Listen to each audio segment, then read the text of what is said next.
Chers amis de la Mère du Verbe, nous arrivons à la 14e de nos émissions sur la Mère du Verbe comme enseignante et éducatrice.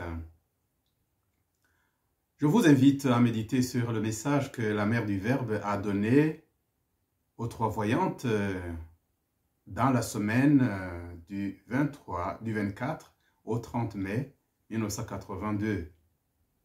En date du 25 mai, la Vierge Marie a dit à Nathalie ceci: « Il est bon de rire, cela procure la joie, parce que la joie dissimule beaucoup de choses, tandis que la souffrance fait dévoiler beaucoup de choses. »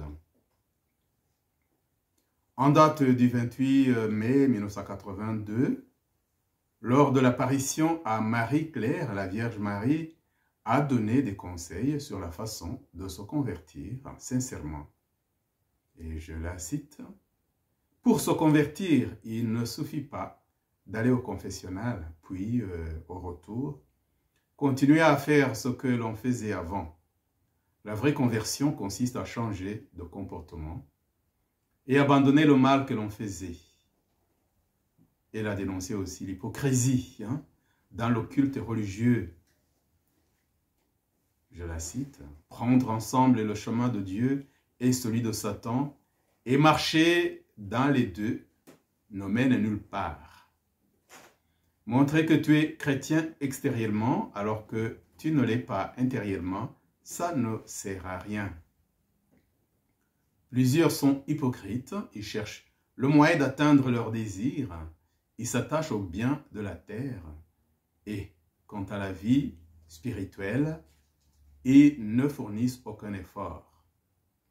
Ils disent une seule prière et pensent que cela suffit et retournent tout de suite dans leurs affaires. Souvent, ils prient comme pour jouer. » En date du 30 mai 1982, Alphonsine Mumureke a eu une vision aussi de ce qui arrivera au Rwanda et de ce que Dieu attendait du pays.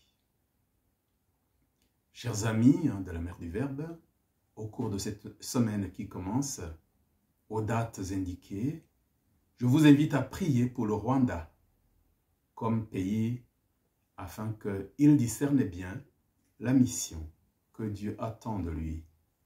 Que ces souffrances, ces nombreuses souffrances, soient source de salut pour les autres peuples. Mais aussi que ceux qui verront cette vidéo plutôt, pensent à leur conversion. Qu'ils acceptent de demander et d'offrir le pardon. Qu'ils n'hésitent pas à demander le sacrement de réconciliation. Bon début de semaine et à lundi prochain.